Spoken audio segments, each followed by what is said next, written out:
اور آج نہیں تو پھر انشاءاللہ کل ماہ مبارک کا آغاز ہوگا۔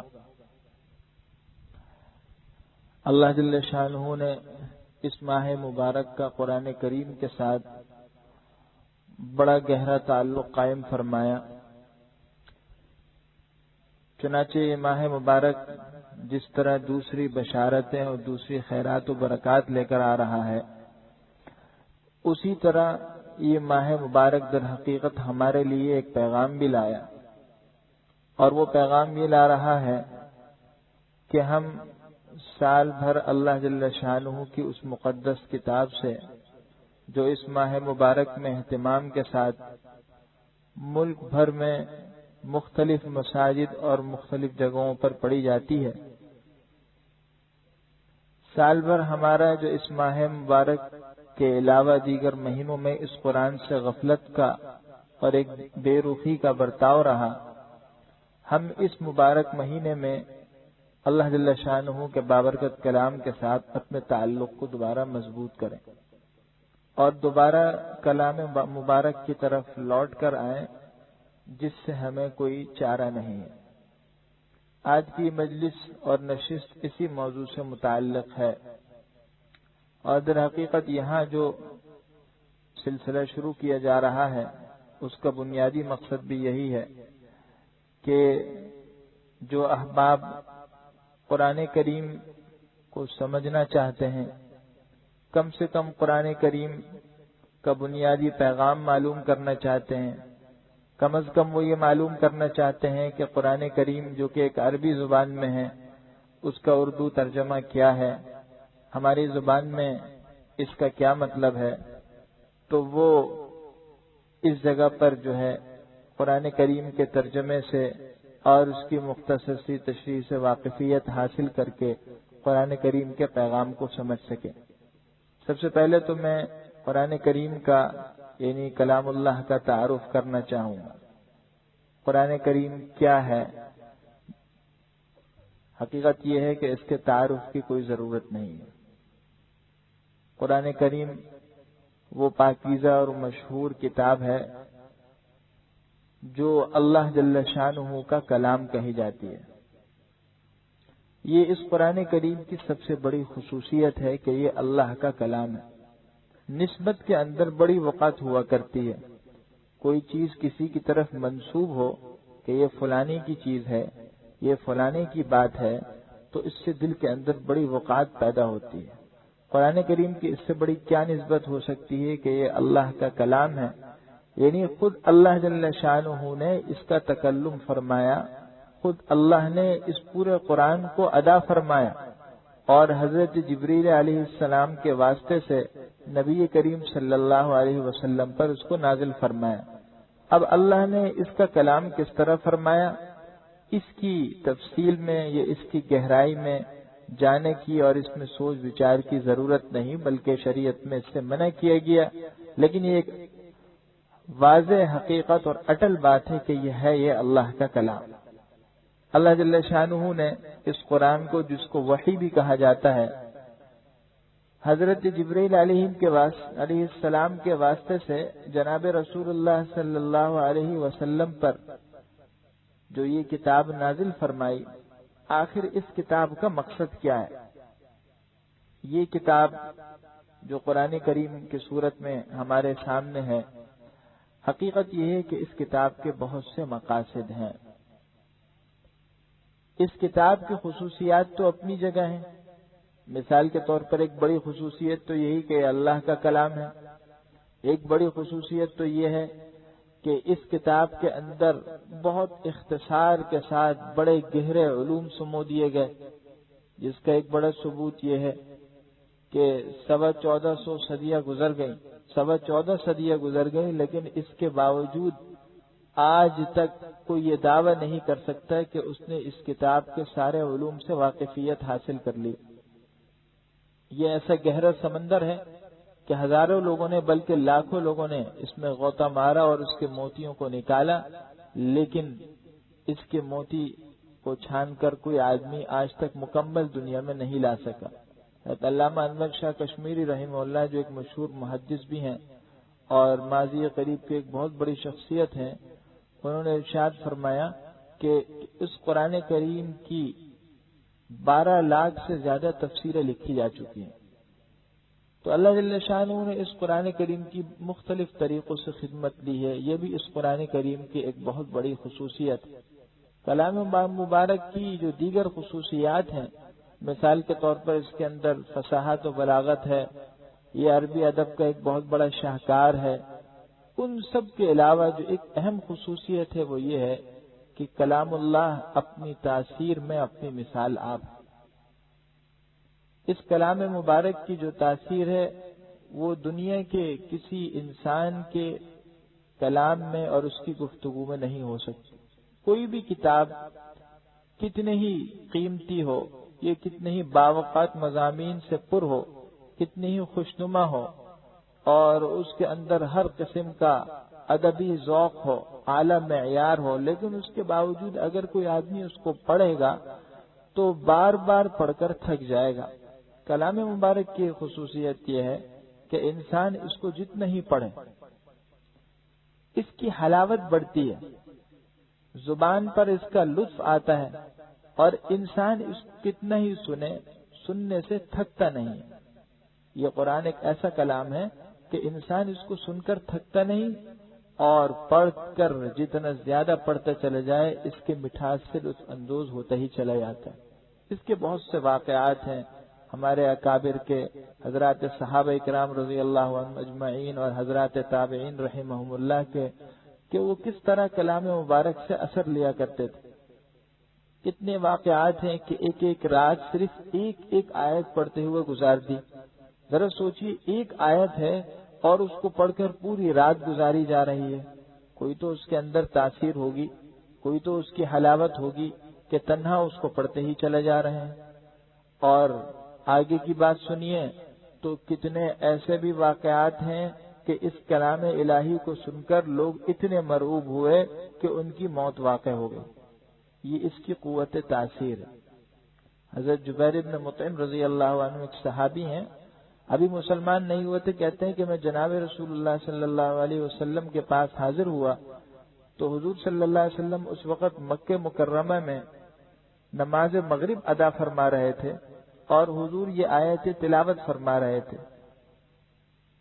ام خلقوا من غیر شیء ام هم الخالقون ام خلقوا السماوات والارض بل لا یوقنون ام عندهم خزائن ربک ام هم المسیطرون۔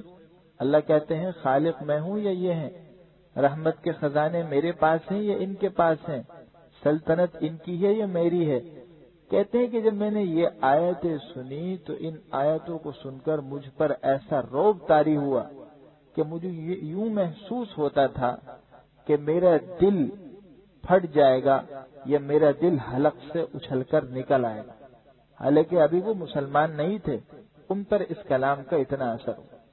تو حقیقت یہ کہ کلام مبارک ایک بہت مؤثر کتاب ہے، اس کی اپنی خصوصیات ہیں جن کا مختصر سا تذکرہ ہوا، لیکن ان سب سے آگے کی بات یہ ہے کہ اس کلام مبارک کو اللہ نے کس مقصد کے لیے نازل کیا۔ حقیقت یہ ہے کہ اگر میں اور آپ کلام الہی کے اس مقصد کو سمجھ جائیں اور اس کی حقیقت سے واقف ہو جائیں تو واللہ اس کلام مبارک سے پھر ہمارا تعلق کبھی نہیں ٹوٹے گا۔ اس کلام مبارک کی اہمیت ہمارے دلوں سے کبھی ختم نہیں ہو سکتی۔ قرآن کریم نے خود اس کے مقاصد پر مختلف انداز میں روشنی ڈالی۔ پہلا مقصد بیان کیا ھدی للناس، یہ لوگوں کی ہدایت کے لیے ہے، لوگوں کو سیدھا راستہ دکھاتا ہے، صراط مستقیم پر لے کر آتا ہے۔ قرآن کریم نے اس کا مقصد واضح کیا، قد جاءتکم موعظۃ من ربکم، لوگوں کے لیے نصیحت ہے، تنبیہ ہے۔ قرآن کریم نے اس کا مقصد واضح کیا، وشفاء لما فی الصدور، کہ یہ دلوں کی بیماریوں کا علاج ہے۔ دلوں میں جو روحانی بیماریاں گناہوں کی وجہ سے سختی کی صورت میں، زنگ لگنے کی صورت میں پڑ جاتی ہیں، قرآن کریم اس کا علاج ہے۔ قرآن کریم نے اس کا مقصد واضح کیا کہ لِتُنذِرَ بِهِ، تاکہ آپ اس سے کافروں کو اور گنہگاروں کو ڈرائیں۔ قرآن کریم نے اس کا مقصد واضح کیا، وَبُشْرَىٰ لِلْمُؤْمِنِينَ، مؤمنوں کے لیے خوشخبری ہے، جو لوگ اس کتاب پر ایمان لے آئے، اس کتاب پر عمل کر رہے ہیں، ان کے لیے دنیا میں اور آخرت میں کامیابیوں کی بہت بڑی بڑی خوشخبریاں اور بشارتیں۔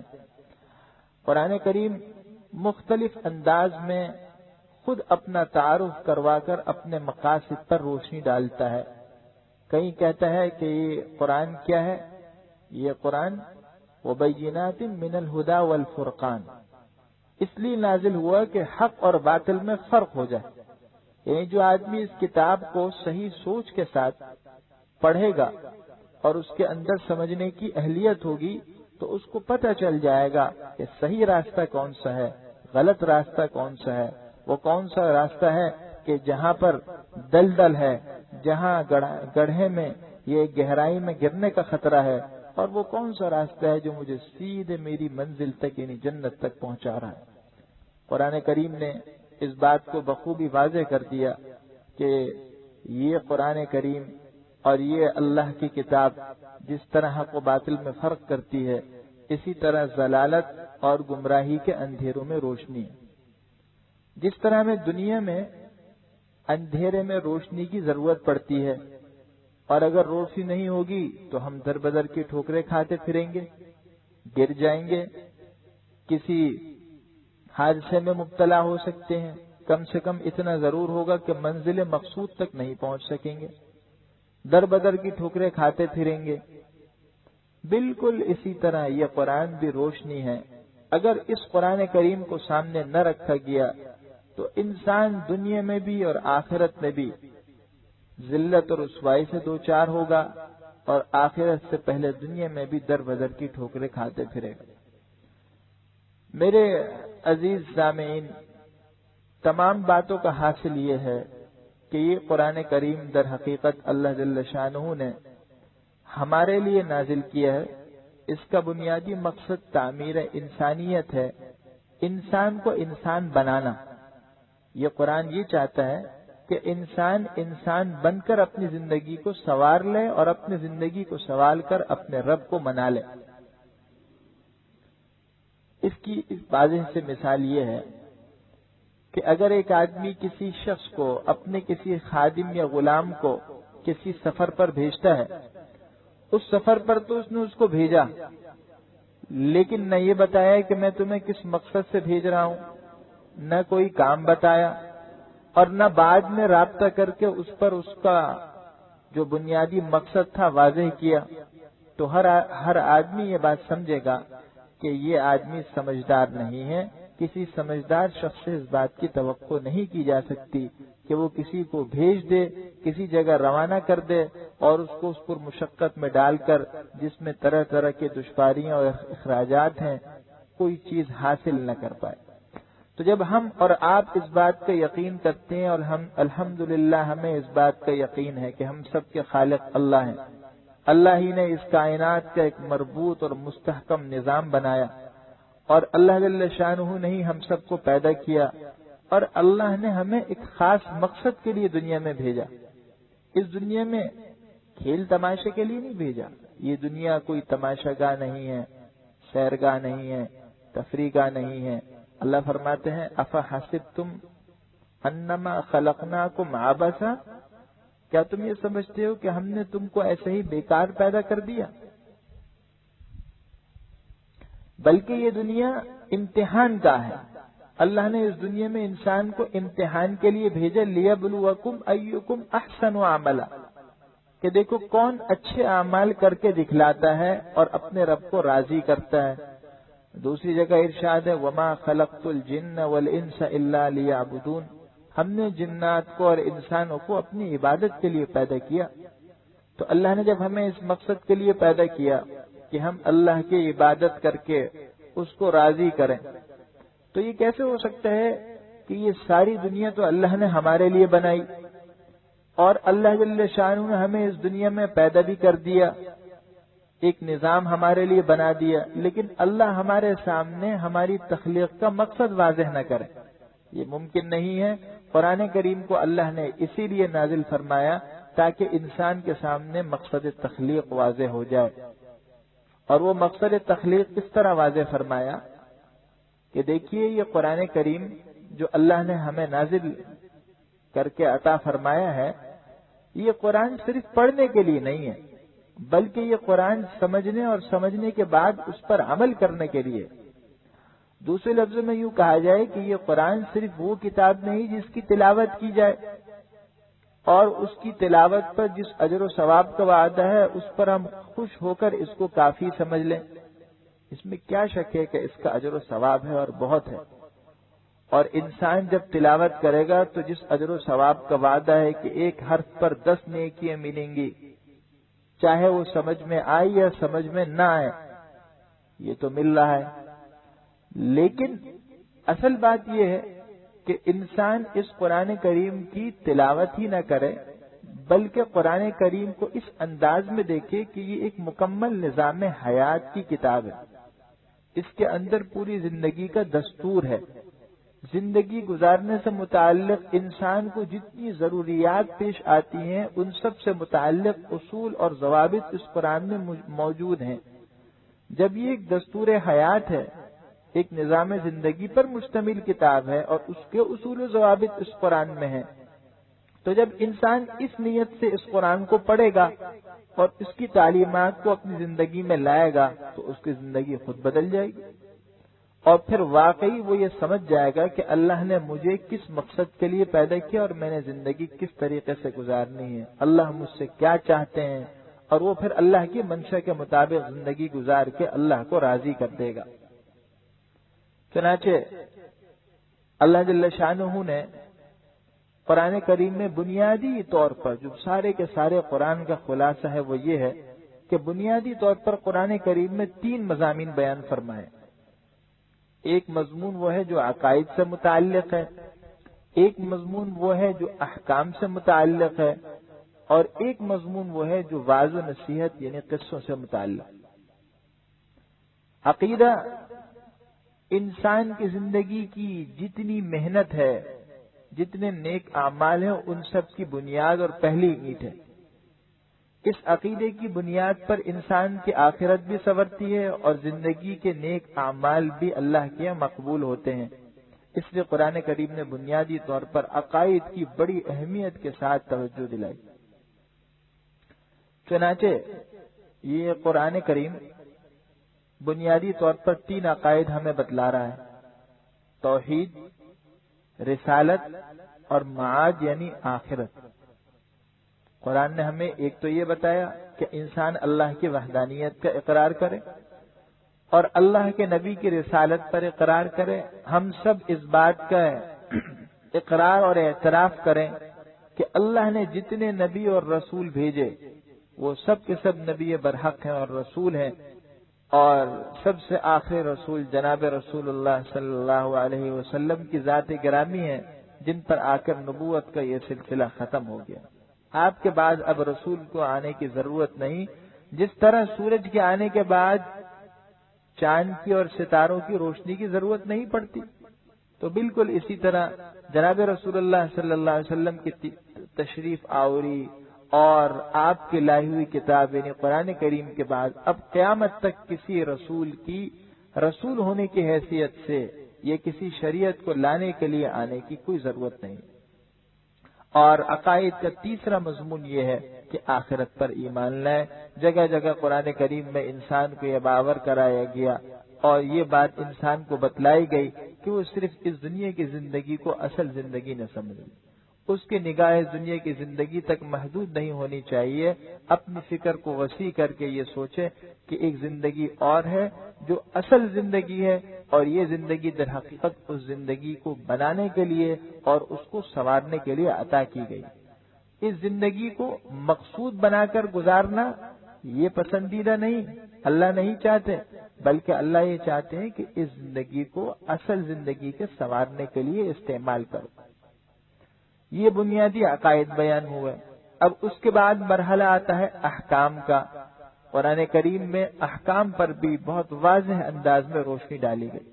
احکام کے بنیادی اصول سارے کے سارے بتا دیے گئے کہ یہ کام کرنے ہیں، یہ کام نہیں کرنے۔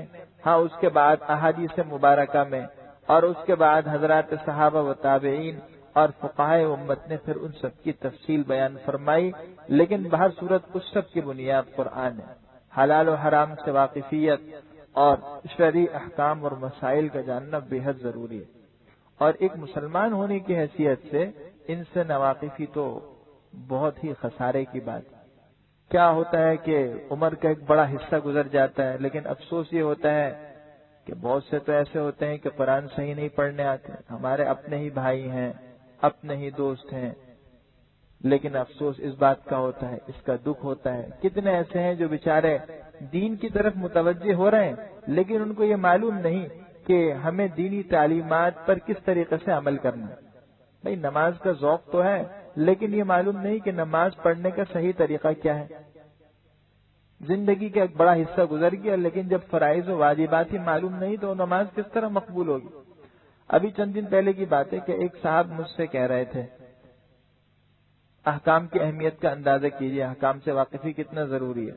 غالباً جمعے کے دن کی بات ہے، ایک صاحب مسئلہ پوچھنے لگے کہ جی مسئلہ یہ پوچھنا ہے کہ میرے ایک دوست ہیں، انہوں نے دوسری شادی کر لی تو پہلی اہلیہ سے کچھ ناچاقی ہوئی باہر صورت، یا پھر یہ کہ دوسری اہلیہ نے مطالبہ کیا کہ پہلی کو طلاق دے دو، یہ تیار نہیں ہوئے، تو انہوں نے آخر کار مجبور ہو کر پریشان ہو کر ایک بیوی کے سامنے اس کو خوش کرنے کے لیے یوں کہا کہ اچھا چلو میں فلانی کو طلاق دے رہا ہوں۔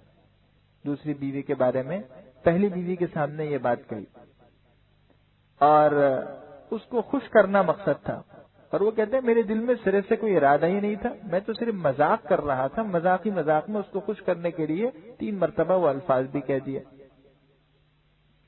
تو پوچھنے لگے کہ طلاق ہوئی یا نہ ہوئی؟ میں نے عرض کر دیے کہ جی طلاق ہو گئی، کیونکہ شریعت کا حکم یہ ہے کہ طلاق تو ایسی چیز ہے کہ جس میں نیت اور ارادے کا کوئی اعتبار نہیں ہوتا۔ حدیث میں آ گیا ثلاثن جدہن ثلاثن جدہن جد وہزلہن جد، النکاح والطلاق والعتاق۔ 3 چیزیں ایسی ہیں کہ آدمی مذاق میں کہے یا ارادے سے کہے، نیت ہو یا نہ ہو وہ تو واقع ہو جاتی ہیں، ایک نکاح اور ایک طلاق اور ایک آزاد کرنا غلام یا باندی کو۔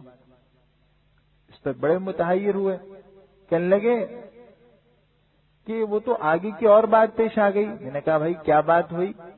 فرمانے لگے کہ بھائی وہ تو یہ ہوا کہ وہ صاحب تو اس بات کو نہ ماننے کو تیار تھے، میں نے خود ان کے سامنے یہ بات کہی تھی، وہ تو تیار نہیں، بلکہ ہوا یہ کہ انہوں نے جن اہلیہ کو طلاق دی تو ان اہلیہ جو ہیں ان کی جو ہمشیرہ ہیں ان کے شوہر یہ ان کے دوست بنتے تھے، یعنی ان کے بہنوئی، تو دونوں آپس میں ساڑو دوست بھی تھے۔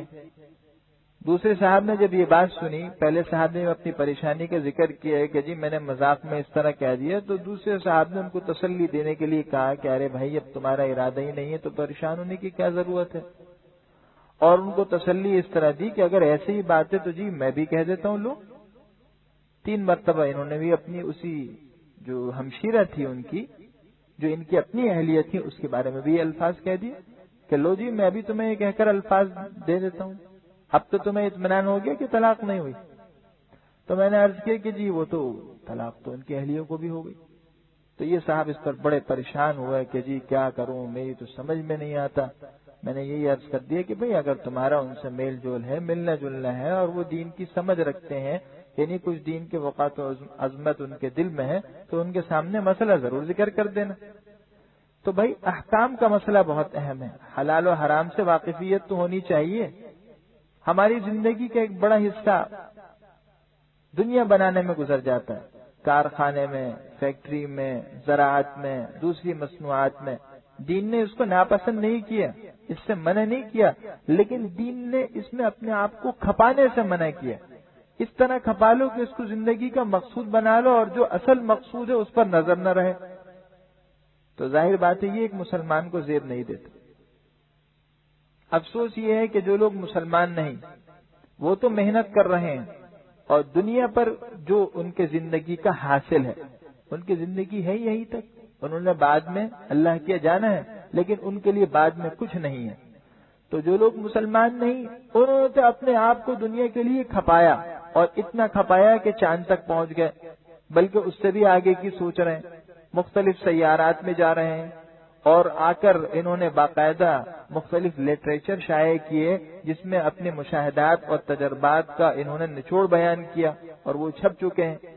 لیکن مسلمان دین کے بارے میں جو دنیا سے کہیں زیادہ اہم ہے، اس پر ایک بہت معمولی مقدار پر قناعت کیے بیٹھا ہے کہ جی بس میں 5 نمازیں پڑھ لوں، تھوڑی سی قرآن کی تلاوت کر دوں، اور کچھ ہو سکا تھوڑا سا ذکر کر لوں، یہ بس میرے لیے کافی ہے۔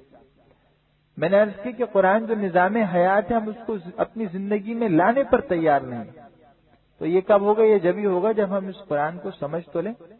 یہ قرآن کے ساتھ بہت بڑا ظلم اور زیادتی ہے کہ قرآن کریم کو صرف پڑھنے کی کتاب سمجھ لیا ہے، یہ وہ کتاب سمجھ لیا جس سے رسومات میں اور دوسرے مواقع پر کام نکالا جاتا ہے۔